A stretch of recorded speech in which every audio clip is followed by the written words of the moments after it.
Floor to you, Doctor.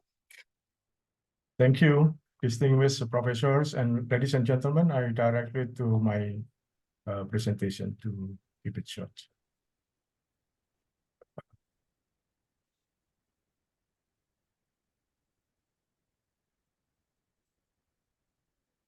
So I'm talking from the service industry, especially in the hotel industry. After we speak with the both speaker in the industry, factory industry. This is the transformation of HR. In the beginning, HR stands for human resources. Human resources mean hire and fire. And then to be changed to be human capital.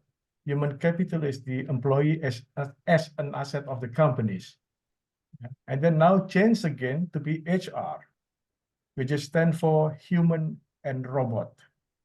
So this transformation showing that how important in service industry about human and machine. So we're talking now in the future, yeah, because in some hotels happen already. So in the future, human technology has important role. The hotel human services were very more expensive compared to machine services. Because in the future, let's say 5 or next 10 years, the employee of the hotel is only 2, general manager and financial controller. The rest will be machine. So this is very interesting. In some hotel already happened in Korea and Japan. So as technology continue to change the way hotel operate, the human resource professional playing big role in the area recruiting, the training, blah, blah, blah, etc. So basically what happened here is the technology at the time being only be used for administration of the service industry. So that's in the future, the technology itself changed the human who serve the customer, or giving service to the customer. So this is the condition, the pathway moving from now to the future. The challenge of the human resource is the lack of skill and high turnover, which is because many people there and many people demand high revenue. And managing seasonal staff, this is more challenging because now almost all hotels try to change the wage from fixed cost to be variable cost. This mostly the hotel will doing that to minimize their cost, because the highest cost in the hotel is labor cost and electricity. So they try to change from fixed cost to be variable cost. And then, as I said before, mostly administrative burden. So this is what happen in human resource. Emerging the technology now with many artificial intelligence, automatization, analytical. So leveraging this emerging technology, HR department hotels can work more efficient and strategically. As I mentioned, this is still on the what we call in the back area of the hotel administration and about operation. Some already using the QR code for the menu and this kind of thing, and then using payment by Grace and this kind of technology. It's really has not touched the human itself at the time being, but some already studying. So in the hotel, what we need now, the skill. Actually, there is a soft skill or hard skill, but basically, as two speakers mentioned about the open mindset, is also global mindset in here. But number one is about the honest. The honesty is become expensive now, since many people and many options, and the behavior of the people try to get what they call shortcut. It's not the process, but as long as getting it fast. So it is very important for the hotel. I don't know how to teach this in the university, but the honesty, let's say the examination. For me, when I teach in the hotel, whoever honest, even they make mistake, and then I give reward because of the honesty, not the mistake. But the mistake itself still be see, is it a big mistake or small mistake, and then the sanction will be given. But the honesty itself be awarded. So I try to develop these things in the workplace. And then open mind, I will talk, not discuss, the two speaker already discussed about it. And then this is the more important thing is logical thinking. I would recommend there is a subject about logic, either logic in making business, logic in making decision, logic in giving service, logic in the human relations, logic in everything. Because now customer getting smart. If you just explain whatever you want and then the customer Googling and checking, oh, this is stupid. So it's not logic. So they are very smart and just checking their mobile phone, and then they know that they are cheated or not, and you're just giving a stupid reason or not. So the logical thinking is very important. I'm thinking about if there is a one subject of logic will be very good for the student to bring in the workplace, whatever the industry, because they are logic. And then having ability to listen. This is very important in service industry. So I would also recommend to have subject about the art of listening. Why in listening is very important? Because you can understand what the customer need, what your client need, and then the company try to fulfill it. The listening here means to listening what they say, and listening and understanding what they want by saying. So if you can understand both, you will be excellent on listening because you understand. Sometimes people different what they said and what they want. But by very good listening skill, you can understand what they say, but also what they want. It is very important in service industry because sometimes people shy to say something, but sometimes people straight, as mentioned before, in very different culture with different character. So the ability to listen is very important because since we are kid, we enforced to be speak, not to listen. So most of the time, especially for the marketing people, this is very important. And operation people as well, whoever who contact with the clients, if you have very good ability to listen, is very good. So if there is any subject, the art of listening will be very interesting. And it can be tested by with people, and when there is something what they say and then what they want, and then it just cross check with the person direct. It will be, oh, this is within, or this is not. It's very interesting. And then technology friendly.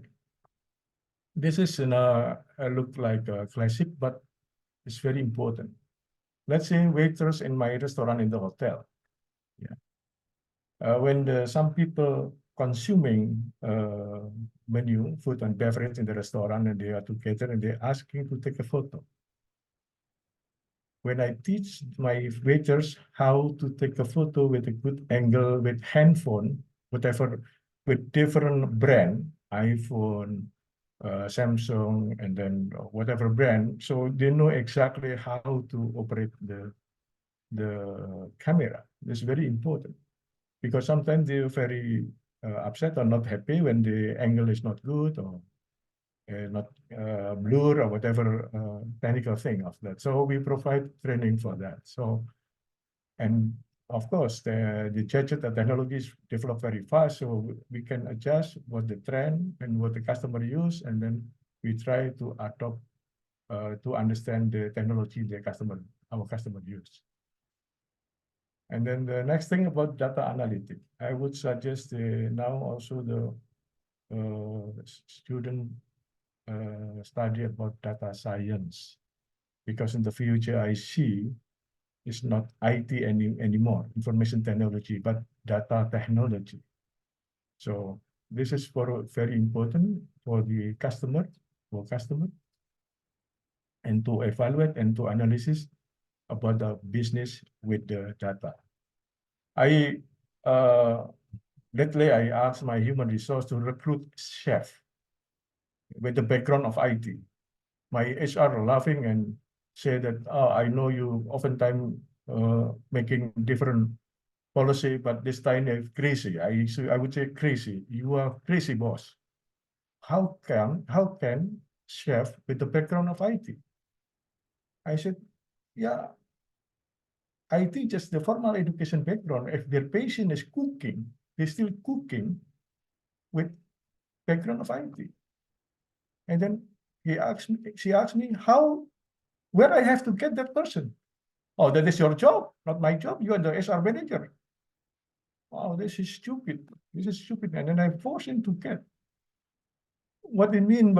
What it mean if you cannot get now, that's okay. It's need time because it's yeah, I know there's crazy request, but because this is the demanding of the future. Because if you have background IP very good, and then you create a recipe and then format it in the machine, and then you can put it very exact size or contents in the food. So that's what I want, but this is still too far now. But at least I introduced my HR manager to think to get that person. Yeah. And then the empathy, of course, in the industry, I will not explain too much about this. Very important empathy in hospital industry, because now most of the people are using machine technology, so that their empathy usually like it's also happening in the staff of the hospital. So by then we can develop the time management. Yeah? This is the investing the time. The talent will ensure we have the capabilities needed to provide excellent guest experience now and the future. So this is basically what we want. For my colleague in the academic, I would like giving suggestion about the leadership training. Most of the leadership training content of how to be a good leader. While in practical, we need is how to be a good leader and follower. Because like myself, I'm the chief in my property now in Surabaya, but when I'm meeting with the board director, I become the fellow of the boss. So if you are the head of the department, you are the boss in your department. But when you're meeting with me, you are under me. So how to be a good leader and good follower is very important. So they can understand not just be a good leader, but also a good follower. So how to understand your boss, not to be understood, but you also understanding your up people.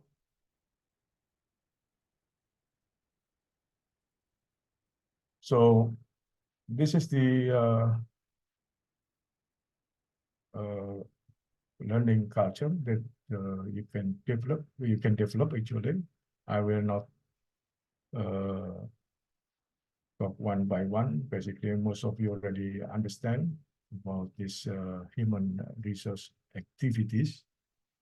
What I highlight is about the leadership and about the cross-training department. The cross-training department in the practical point of view is not always in line what they've done in the workplace. I experienced one of my engineer staff asked me and would like to do cross-training. So I would like to do cross-training. All right, which part of the hotel you want to do cross-training? In the kitchen. So why? Yeah, because if I pension from the hotel, I want to have my own restaurant, so I have skill of cooking and I like cooking. Just imagine technical engineer staff cross-training in the kitchen. In almost all hotels, it will be rejected because not in line with the job. But for me, that's okay. At least it also motivates them to stay in the hotel because they have opportunities. Another good thing for me is if they can cook when there is problem with the cooker chef or cook in the kitchen, I can invite them to replace and as temporary staff. Let's say they suddenly sick or whatever reason, and then I can ask them to do, as long as they has the ability that already trained and then be given to them already. So basically, this is very important for the cross training, not always in line with the job that he or she has done. So this is very important. And what happened now in the academic means that it should be interdisciplinary uh, science or knowledge in the campus as well. This is what I develop now. This is my concept. I have written in the local newspaper about this. Basically, the human is the key. And there is why marketing and human resource? Because marketing is the revenue center of the company, and human resources cost center of the company. And human in between is very important. If the human go external means to marketing, and internal to human resource. So this is very interesting actually, if you try to combine the skill of marketing and human resource. Because what happened in marketing, let's say in marketing now for me is understanding customer behaviors. So if you don't understand the changing of customer behavior is very fast now. So if the human resource cannot adjust it with the condition of the market, they were lost with competitors who adjusted fastly with the market condition, because this is the revenue of the company and this is the cost. So if this human resource can fit in with the need of the marketing, they will giving very good result to the hotels. That's why many, let's say during 2000, when you go to the hotel, there is a reception, cashier, and guest relation officer. There's 3 positions, but now no anymore. There's only one in reception. They also handle the cashier, they also handle the guest relation officer, they also handle the reception. Because of the demanding of the condition of the market. If not, you cannot increase your price because the customer do not want to pay more, but your expense keep high. So this is a very interesting concept actually, if you want to develop about the interdisciplinary knowledge or science in the campus, so that they know when they are. As a discussion and before speaker, my perception as a practitioner, the problem with the campus is when the students study in the campus and then graduate, what they got during the study already not valid for the situation at that time when you're graduate to get the job. So let's say the lecturer, when you study and when they're teaching the student, they teach what they study in the campus, while the condition already different. So this is the challenge. So for me, I think the lecturer should understand the industry as well. I don't know, sometimes it's just spending time in the industry to see what's going on in the industry. And then you back in the class and discussing what's going on in the industry, what changing happened, and then will become interesting part of that. So this is a very interesting concept, and I still developing this for the next again, because this is very beginning. So this is the analytical. So analyze employee. So mapping the employee is very important. Checking the employee satisfaction index, identify trend, because the different age generation is different treatment. And yeah, it's totally different. Sometimes my generation, my human resources in my generation and my staff is millennial generation. So sometimes she headache with the behavior of this staff. So we have to understand the behavior of the employee as well to fit in with the behavior of the market. So And we also have anticipated the future needs, because in the hotel industry, the investment is very big, and most of the time owners do not approve to issue a big number of expenses. So we have to plan it. So what is the trend of the future? That's changing the behavior. In my hotel that I manage, I don't have swimming pool and I don't have too many facilities, hotel facilities, but the hotel almost 80% every day, because I promoted the fastest internet in the hotel, and also the electric socket everywhere. So in the one room, you have 7 electric socket. You not necessary to pull off the lamp to pull in 2 handphone, 1 laptop, 1 tablet, 1 whatever electricity you need, just plug in 7 electricity socket. Because I understand the behavior of the customer, they prefer to have high-speed internet rather than swimming pool. They prefer many electricity rather than gym or fitness center. So that's what I try to understand the customer behavior. So I think that's all, Dr. Hamidah. I would more than happy if we can continue the discussion. Okay, thank you, Dr. Yusak. Thank you so much. Basically, what I can conclude from all the 3 speaker, Mr. Mehta, Mr. Jamil, and Dr. Yusak. Again, our graduates should have, again, the global mindset and adaptability, of course. And as mentioned earlier, our graduates should have the ethics, and also, like Dr. Yusak mentioned, integrity and honesty. Okay. Basically, I have a few questions, but you already covered a bit in your presentation. But my one question is very interesting. I guess for Dr. Yusak and Mr. Mehta, you've been dealing with a different types of generation. We know the generation nowadays, how it's like. It's different from, I think, my time, from Dr. Yusak and Mr. Mehta. I don't know how young Mr. Mehta is, okay? But I know that generation nowadays, okay, you cannot simply tell them, you have to do this. You need to do that. Because they always, why? We have another way of doing this. This is a policy and procedure. Why there is a PNP on this when you can do things much more simpler? Okay?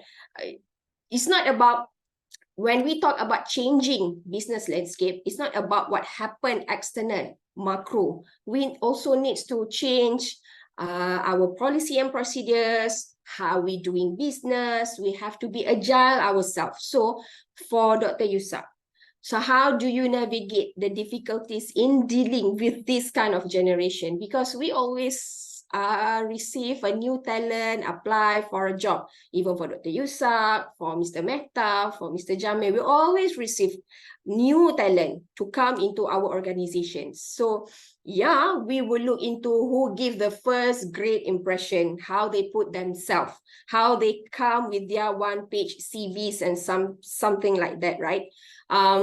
So how do you navigate that, Dr. Yusak? Because even though we can say at certain countries our unemployment is high, but however, sometimes there is a job opportunities, they came in, they out.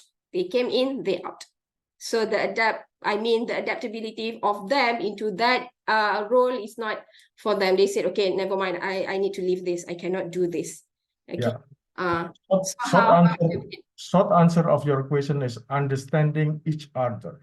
Okay. Because if we cannot enforce as the more what you say senior than the millennial. Yes. They have to follow us. We experience already, and they don't care. Yes. But most of the time, you have to understand the millennial. But sometimes they don't understand us as well. So that is the problem. If we understand each other, okay, so okay, I understand your need, and then they also understand us, will we meet some points there. Let me give me example like the training. During my period when I was young, the training will be 3 months before you are working, real working. But then change, not necessarily 3 months, just 1 month, Mm. and then change again, not necessarily 1 month, just 1 week. And then now, not necessarily 1 week, just 1 day. And recently, not need any training, just go to work. And then I said, oh, how can he works? What the equipment and blah, blah, blah. And so I said, okay, I'm checking why they can direct. And my human resource show me then he or she can really work. And then they're checking, how can you work this equipment? They have a very good professor, his name is Google. Okay. So they check the machine, the type of machine, and then they type of operation to YouTube, and they just click, click, click, click, click, click, and then they can operate. Just asking the password, asking the etc. So it's also amazing. So sometimes I cannot accept, but in fact, he or she can work with this condition. So what we can do now is giving the good direction, because sometimes still mistake happen there, and if it is affecting to the customer, which is not good as well for the reputation of the hotel. Yes. Still enforcing at least 1 or 2 days general orientation with the job, at least, even they already know or understand by Googling or in YouTube or whatever. So answering your question, understanding each other is very important. The problem is how to make they understand and how to make us understand. This is a big challenge. It's not as simple as we thought. How to meet both of them midpoint, right? Yeah. Yeah. Okay. Because the behavior is different, and if we cannot understand and we just forcing our ego that you are following, they will against us. At least they we move to another company. Yeah. Because Basically, yeah, I agree, because understanding people behavior is an endless task, basically, an endless research area in the academic world, basically. And I agree, one of your point is having a logic in making business or decision or human interaction. Basically, to put in words, is a common sense. Everybody should have a common sense. So common sense is very rare nowadays. It's very expensive. Not everybody can have it. So I guess any other opinion or any other question from audience on this? Mr. Mesta, you want to add something on the different generational differences, navigation or what? So I think it's a very good question, Dr. Hamida, that you have brought up. I'm not young, by the way, anymore. At heart, maybe I am, but otherwise not. Okay. And I would say that you can't, absolutely, you're right. You can't tell them do this, do that. You have to first make sense that it's logical. Things that work for us may not work for them.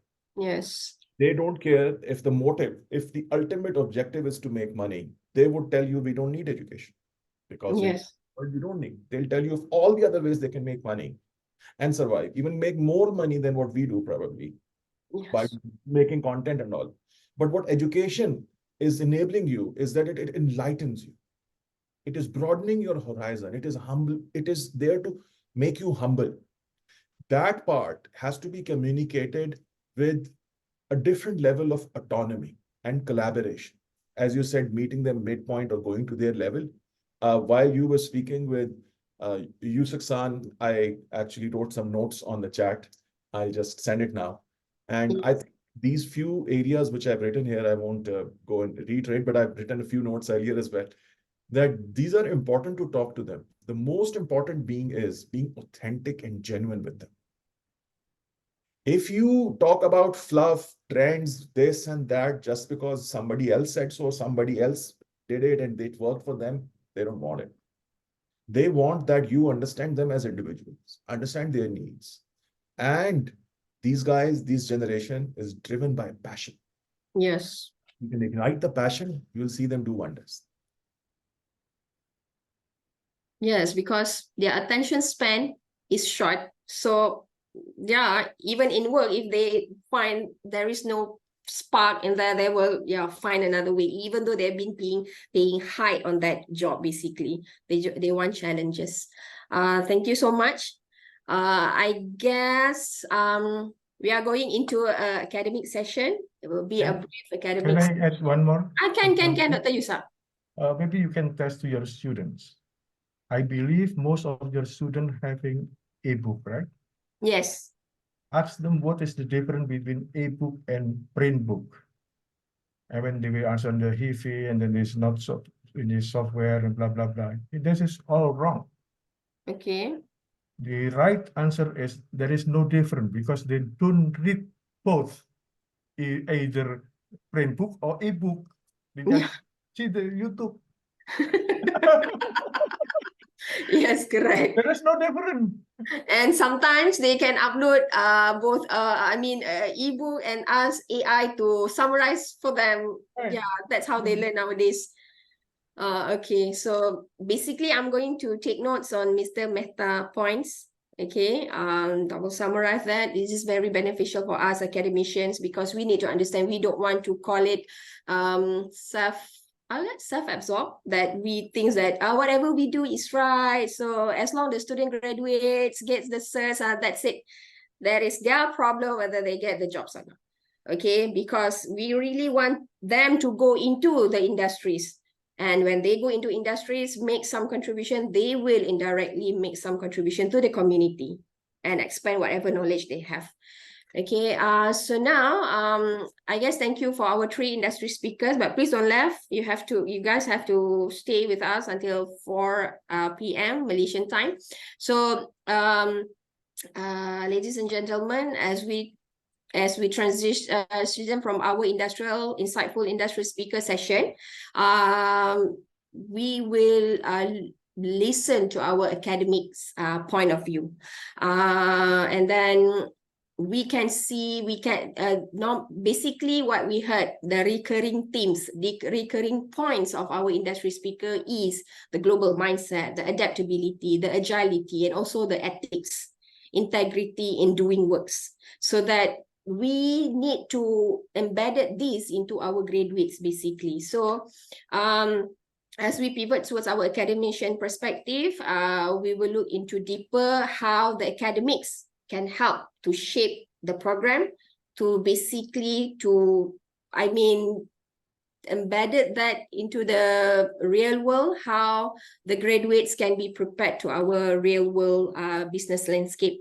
So let me introduce our esteemed academia, Dr. Ahmed Munib Mehta from Haley College of Banking and Finance, University of the Punjab, Lahore, Pakistan. And we also have Dr. Gansha C. Pramananto from the Faculty of Economics and Business, Universitas Erlangga and Indonesia, and also our beloved Dr. Arlina Abdul Rashid from Arshad Ayub Graduate Business School, University of Technology Mara, Malaysia. So basically each of them will bring a deep understanding on how this industry insight can be woven back into our academic programs. So basically our audience and also speakers can provide all their perspective and opinions towards our academicians. Basically, if you look, whether we are from Malaysia, Pakistan, or Indonesia, our program, even when we say a bachelor in marketing, bachelor in HR, the courses is about the same.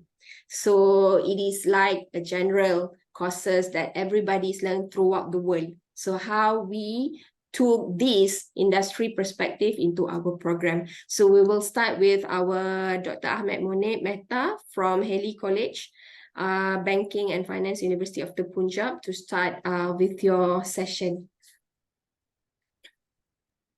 Doctor? Bismillahirrahmanirrahim. Allahumma salli ala Muhammadin wa ala ali Muhammadin wa barik wa sallim. Assalamu alaikum, everyone. Wa alaikum salam. Waalaikumsalam. I'm really thankful to our co-hosts from Erlangga University and from Mara University of Technology for giving us an opportunity to not only listen to these bright minds and people from the industry, but also talk about how we can take their assistance in improving our curriculum. I really enjoyed listening to Mr. Fasi Mehta, Mr. Jamil Bakri, and Muhammad Yusuf Anshuri, brother. And I personally, as an academician, believe that that is absolutely right. Your students' professional career needs to be streamlined, and starting from what Mr. Fasi mentioned about building their CVs in a professional manner, and how the value addition concept needs to be instilled amongst the students. and how the focus on the skill set needs to be more than just a theoretical concept. I agree as an academician that as a part of our institution, we need to instill these kind of concepts and these kind of trainings into our classrooms. And also, I think this may not be possible without having a faculty which is really well cope up with these demands so that they can produce the right mindset. For example, we had a brother speaker who spoke about human resource, human capital, human rewards and everything. But if a faculty is well equipped with these kind of understandings or knowledge, or how they can affect the market practices, I think they're in a better position to not only teach the young minds, but give them an idea about how the implications can be there. Second, if I talk about my university and my college scenario here, it's a state university, and of course we have people coming from the masses, and we have got people who are coming from really well settled down backgrounds, and then there are people who are coming from very humble backgrounds as well. So when you're having a combination of these students in a class, and a faculty is supposed to bring these people on a certain level, I think there needs to be a good collaboration for knowledge transfer and for transfer of exposure of experience as well. I think in this manner, instead of taking 15 or 20 minutes by myself, I would request if Park Dr. Ganja and other academicians here would also like to add on to these discussions, and maybe it would be more interactive to share our contributions in a simultaneous manner. What do you suggest? Yes, it would be good. There will be more engagement discussions.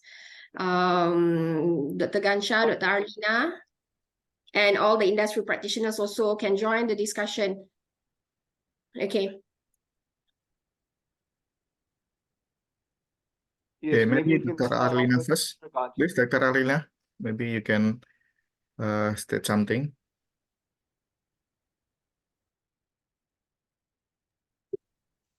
Okay, Assalamualaikum warahmatullahi wabarakatuh, and Waalaikumsalam warahmatullahi wabarakatuh. very good afternoon. Actually, I'm actually in Athens at the moment, so it's in the morning. so good morning too. Okay. So today's session is a very interesting and very excellent session whereby we are able to bring together both practitioners and also academicians, okay, in order to discuss in terms of how we can improve, okay, the curriculum of business faculty. So the Arsha Ayub Graduate Business School is a faculty that is focusing only on postgraduate studies. So our students, most of our students, basically about 70, more than 75% of our students, they are working students. Okay, so they have vast working experience. They have been in this industry for many years. Okay, so it is a challenge. Okay, to the academicians, the lecturers, okay, at the school, to make sure that they are also well versed, okay, with the changes that happen in the industry. So basically, at our faculty, what we have been doing is that we engage in our alumni, okay, and then we also invite guest speakers, okay. We have industry board members, so that we are able to get to know what are the recent changes, okay, in the industry. And I believe that this kind of platform, this is something new to us, because before this, when we want to we want to develop a new curriculum, okay, for our study program. What we did was we just engaged with our alumni or members of the industry in Malaysia itself, okay. But this event, it is very good in the sense that we also get the opinion from people all around the world. So we have today from Indonesia, from Pakistan, which is good, okay. And at our school, we also conduct dual master programs and exchange program to expose our students to different cultures, to different way of doing things. And hopefully by having this kind of program, we can also expand our connection with Pakistan in this sense. Okay,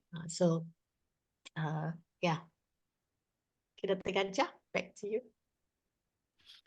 Thank you, Dr. Alina. Okay, so I will try to share something that I've got. Wait for a second.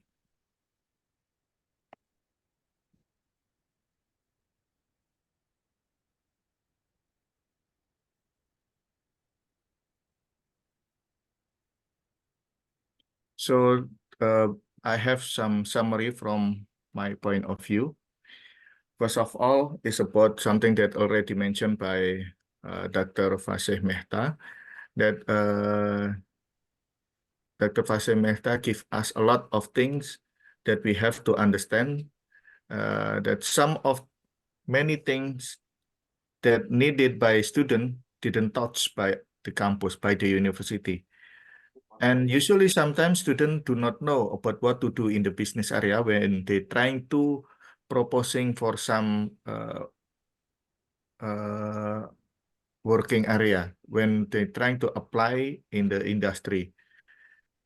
Something that we have to give to students is about students have to sell about what they know, what they have, what they learn in their campus, and understanding what the next work that they have, and it could be right in their CV. This is something that we have to give the information for our student. And then something else is about the AI and social media that already used by the business area, that it's a common things that make our student have to be giving by the AI and social media things. And then global mindset, of course, and the change activity, the change in the world, that students should understand also about the change in the world, about the finance, about the politics, and so on and so on. So this is something that I've got from our first speaker from Pakistan. And then from Mr. Jamil Bakri, that something that we have to give notes is about collaboration between campus and business. And Dr. Alina already having some board for that, industrial board advisory, that giving some advice for the campus. And then I also note about there should be experience-based learning for our student also.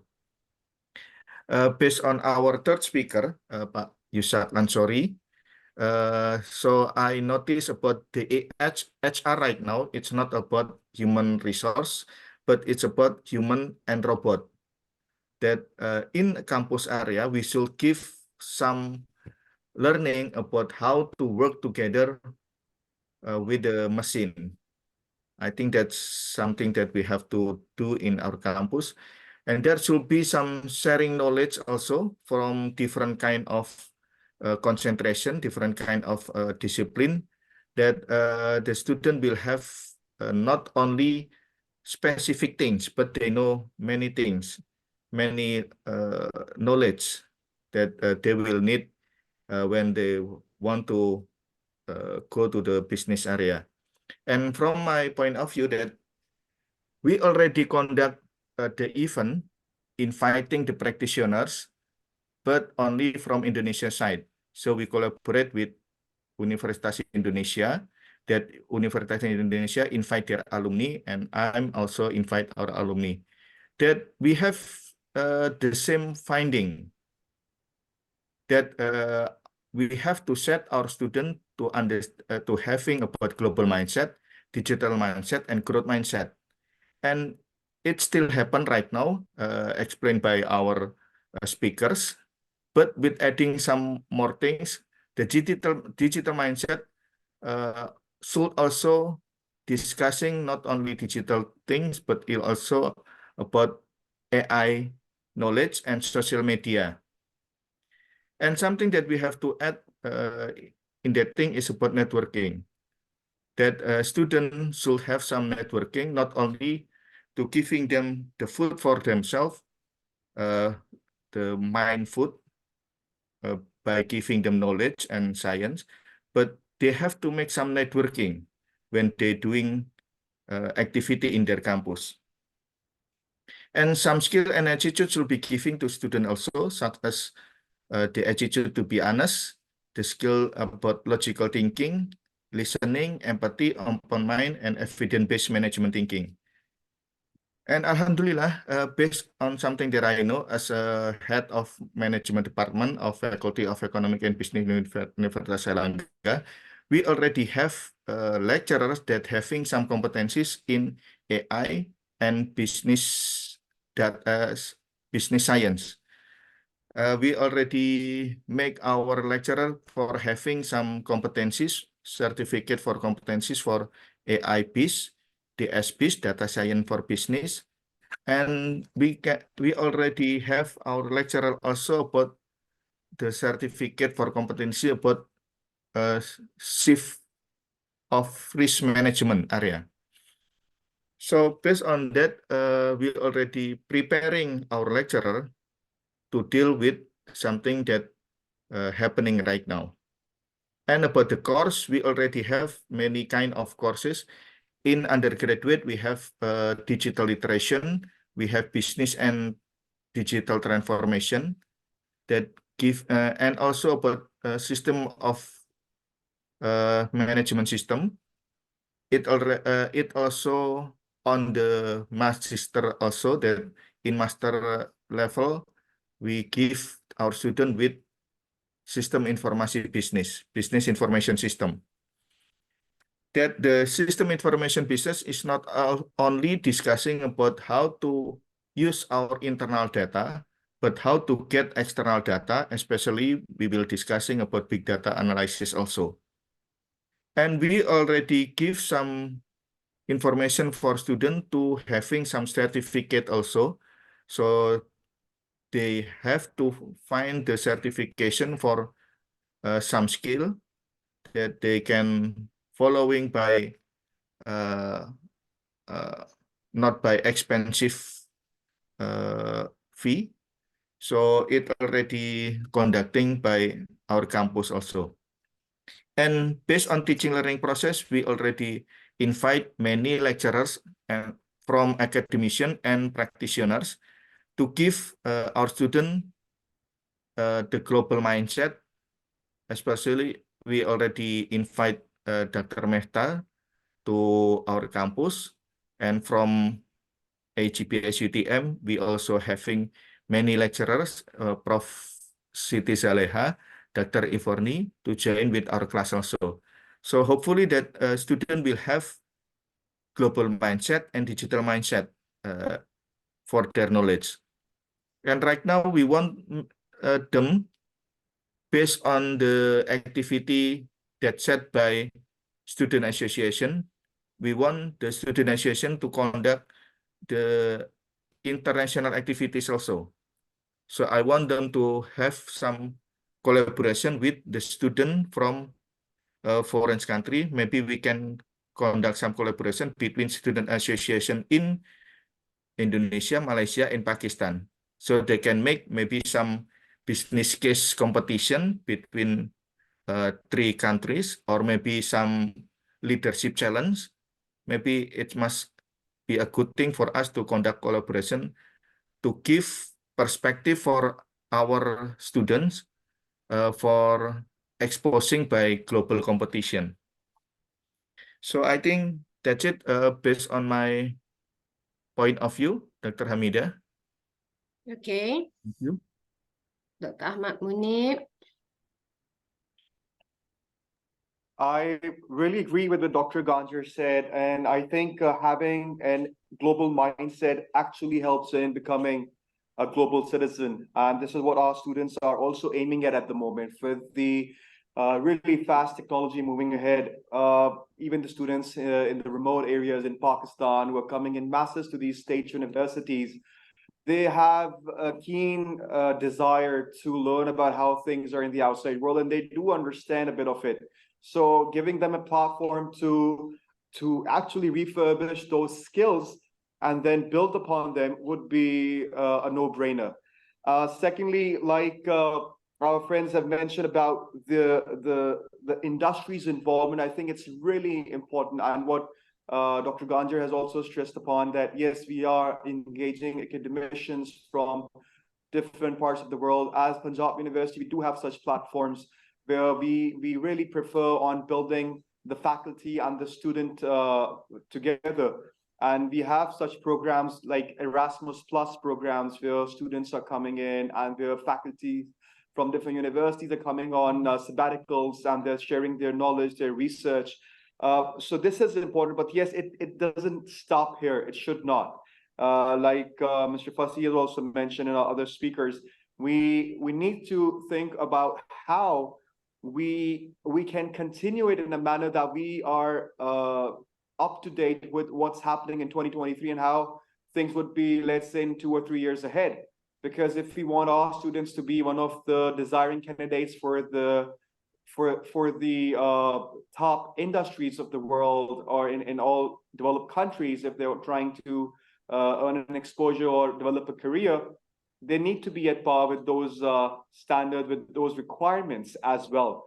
And it should be more of a skill set and conceptual combination.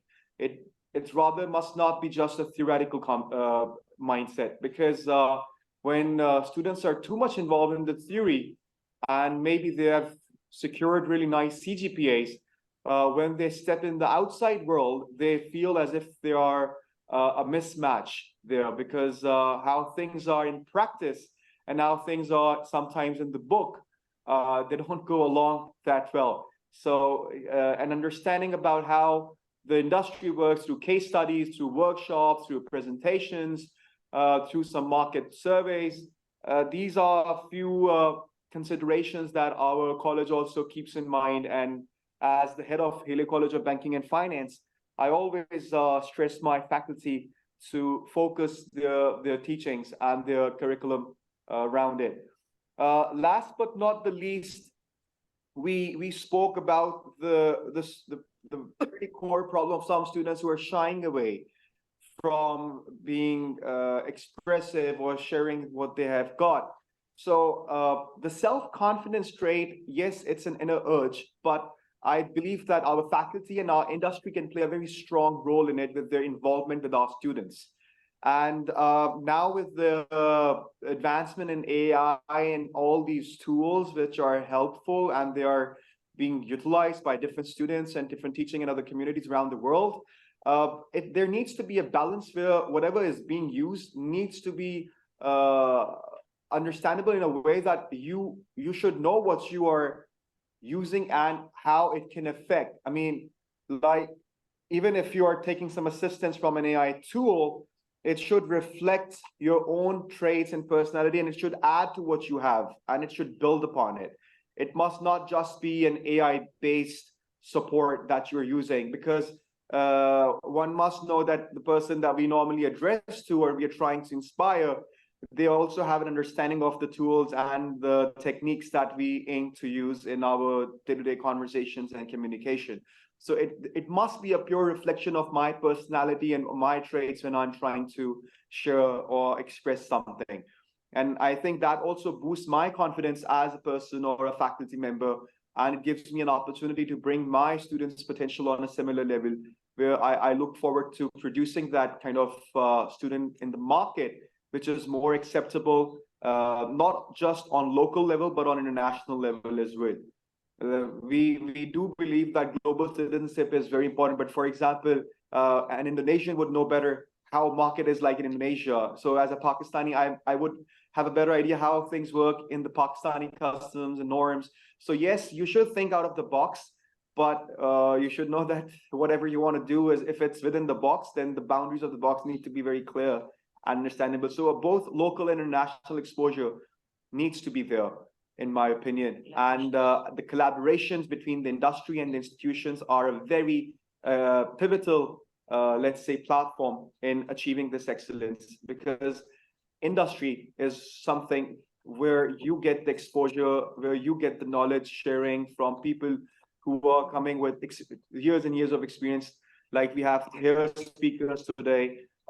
So the collaboration between even universities, they are playing a very strong role. I mean, it's such a magnificent initiative taken by Dr. Ganja. I am really thankful to him. After our meeting, you thought about this initiative, and now other universities join. And today, Alhamdulillah, we are having such a successful seminar where different mindsets are sitting and they are sharing their knowledge, their exposure, and we are learning. And we are in a position to share these learnings with our students, with our faculty, with our colleagues, and probably with the industry as well. So how the curriculum can be improved. So these kind of collaborations really foster the relationships. That would be it from my side. Thank you. Okay. Before I move further for concluding remarks for this seminar, is there any other points for the our industry speaker would like to share? Because again, the objective of this seminar is for us, the academician, the institution, to understand what are the industry needs. That is very important, because our main, I guess, even in Malaysia, Indonesia, or in Pakistan, we would like to increase our graduate employability. That is the most important things. Okay, so is there any other things the industry practitioners would like to add? Dr. Yusa? All right. This is very interesting, yeah. After listening from Dr. Ahmad Munef and then Dr. Alina and Dr. Ganjar, I think if we have, especially for the master students, which is most of them are working people or people who has had experience of working, I strongly believe they have tacit knowledge. And this tacit knowledge just spread out just like that. The job of the university, I think, now is collecting their tacit knowledge, transforming to the explicit knowledge, so that that knowledge can be learned by the junior or at the part of the world. Oh, it's happened in Pakistan like this, in Malaysia like this, Indonesia like this. So they can share each other based on the tacit knowledge that we had by students who really factual, because they experience, they know the knowledge, and they will easily to pass the experience in the class. I think that's a very important thing, because of the, especially Dr. Alina's campus, which mostly master students. I think this very strong benefit, just how to documentate the tacit knowledge to be explicit knowledge, so that it can be learned by others. Thank you. Okay. Any other points to add? Mr. Jeffrey? Yes, can I add one more point? If Thank you, it's okay? Dr. Ahmad. Yes. So let's say maybe as an institution and as a part of the research, if something can be done where, for example, each country has a certain sector where, let's say, or some sector where they have a niche, or let's say where they have a certain skill set where they're strong, where they're very competitive. So in some way, if they can be of that kind of support to the, let's say, if Indonesia is a very tourism-based destination, and in some way the hospitality and how they've improved it over the years, and how it has benefited the economy, or how they have played their part. And in Pakistan, for example, there are many places which are considerably very potential if it comes to the hospitality, but they are still on not that level where they can play a very strong role in contributing towards the economy of Pakistan. And let's say if such kind of platforms can be organized, or where people having such competitive it can contribute towards building such platforms or making the other counterparts stronger. I think the universities or the institutions and the industry, if they collaborate, they can play a very, very strong role. Let's say in Pakistan, we are having a very strong development in the CPEC in the Gawada area, and we're having a silk trade route along it. So I don't know if Malaysia and Indonesia can be of very instrumental support in terms of their institutions or of their, let's say, the industry and how they can collaborate. So my point is that the collaboration must not be limited to just the conceptual knowledge or just the theoretical knowledge, but it needs to excel and go beyond those borders. There must not be the limitations, but they must add value in a way that it's a win-win situation for all countries, for the economies, for the institutions, and for the industry as well. Thank you. Okay.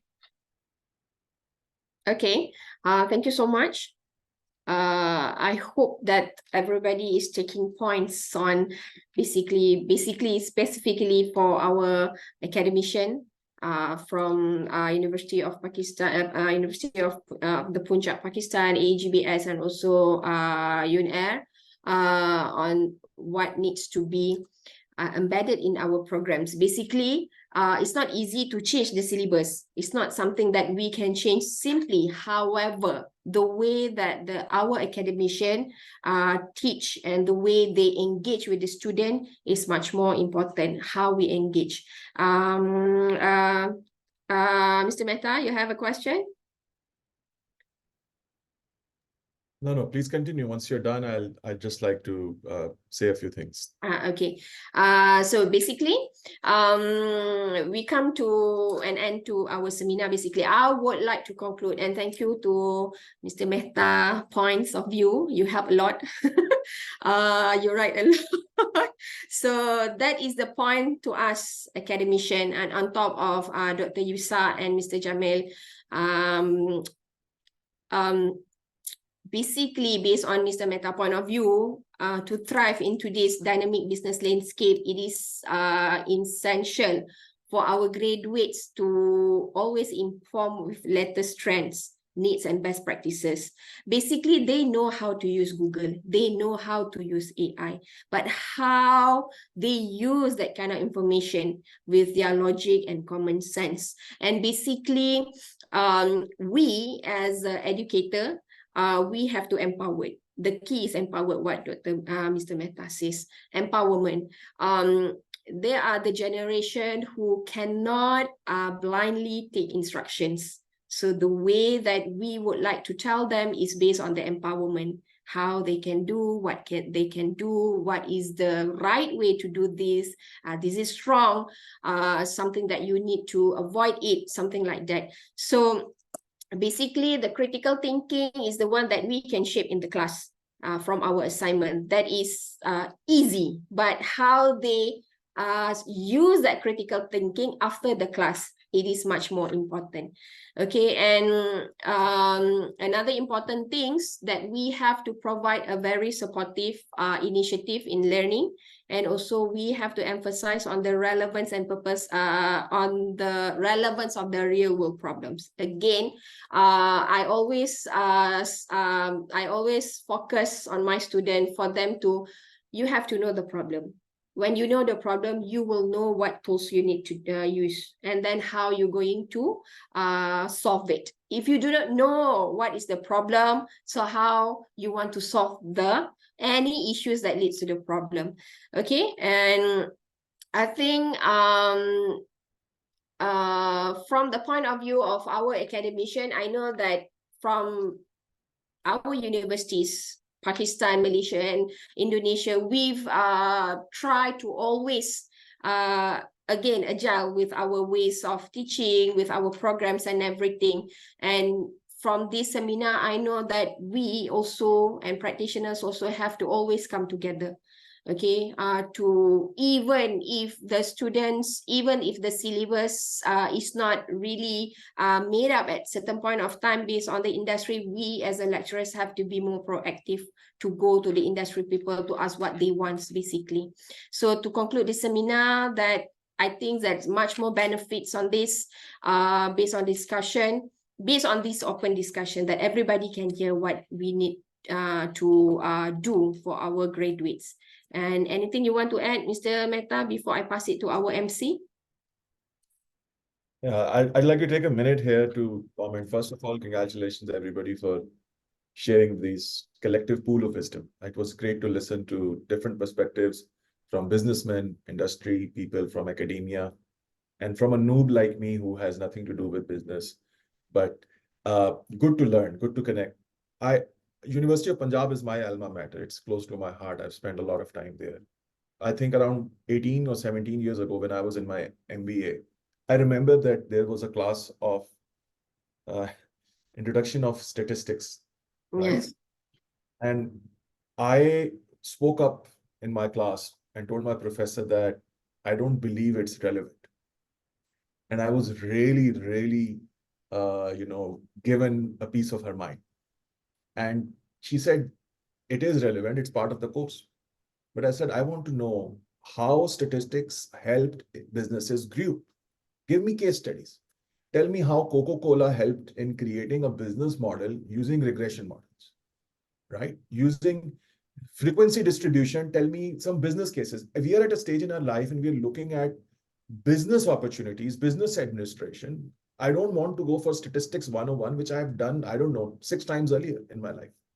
The issue is at the stage when the student is at, you need to understand, are we still going to tell them about the generation of computers and introduction to computers? Or are we going to talk about the application of the tools that lie around?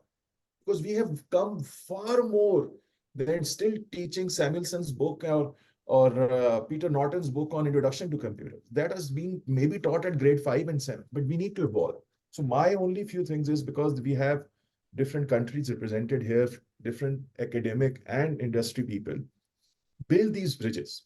How do you build them? Encourage cross-cultural collaborations, encourage cross-country collaborations, establish student exchanges between you guys, where students from Pakistan can go and spend some time and faculty can spend some time in Indonesia, Malaysia, and vice versa. They'll understand about trade challenges in those countries. They'll understand about cultural nuances and influences, and they'll come back and either teach, adapt, or establish joint linkages. On the entrepreneurship side of things, you can have joint hackathons, joint incubators and accelerators, exchange by bringing in mentors and industry experts like we have here in, for instance, Punjab University, and vice versa, people from Pakistan or Pakistanis who have put a mark economically, technologically, socially, in whichever fields they have done it, be invited in Malaysia and Indonesia in these webinars. I appreciate Dr. Ganchar actually for the invitation. Thank you. Similarly, one last thing I would say is that the sharing part of the best practices, whether it is in health, whether it is in technology, whether it is in economy, is important, because this generation, as you said, Dr. Hamida, they need to be inspired. When we were growing, we were inspired and given idols who were athletes, who were martyrs, who were war heroes. But in our curriculum, when we were growing up, we were never given idols and heroes to celebrate who were economists, who were businessmen, who were entrepreneurs. So we missed actually celebrating those heroes at a very younger age. Hence, people sought out to idealize people in other developed countries and economies. I appreciate people having idols like Zuckerberg and Elon Musk, but I'm sure there are hundreds of them in these countries where we are from. Yes. So celebrate those local heroes and inspirations is also very important. I think I've spoken enough and I've typed already enough. Once again, thank you so much for the opportunity. Okay, thank you so much. So again, thank you so much to Mr. Muhammad Fasih Mehta, Dr. Muhammad Yusa Anshori, and Mr. Jamil Bakri from our industry practitioners. Spend your times, for example, in Malaysia, you are weekend today. So thank you so much, Mr. Jamil, and also thank you to Dr. Ahmad Munib Mehta, Dr. Gancha, and Dr. Arlina. So I hope that everybody is taking points.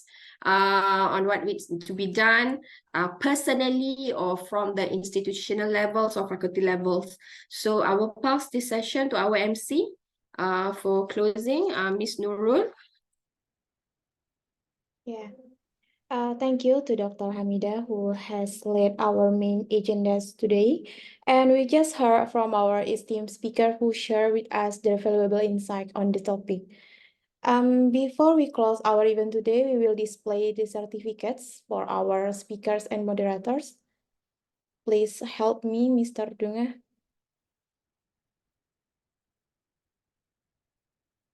Okay.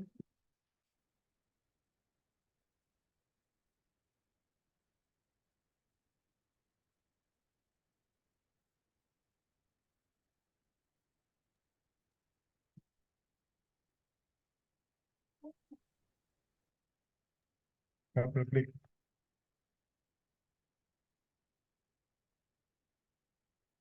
I think Mr. Dunga having some trouble with his signal. So hopefully that we can share the certificate to all of you by WhatsApp. Because it is the e-certificate, and hopefully that all of our participants still on our WhatsApp group. We will share the information about this activity. Maybe for the objective of accreditation, you need some evidence that you already conducting discussion with the stakeholder. Hopefully that this activity will giving you the evidence that you already trying to understanding about the user of your alumni, and we will give you the minute of meeting of our activities. So please stay on our WhatsApp group for other information.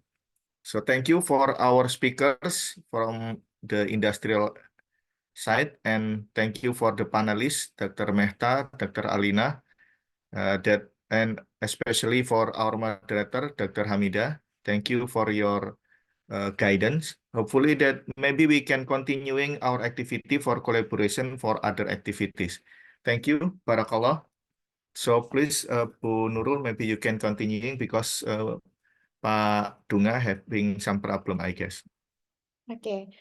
And last, before we close our event today, let's take the documentation session, and please to all of the participants to turn on the camera.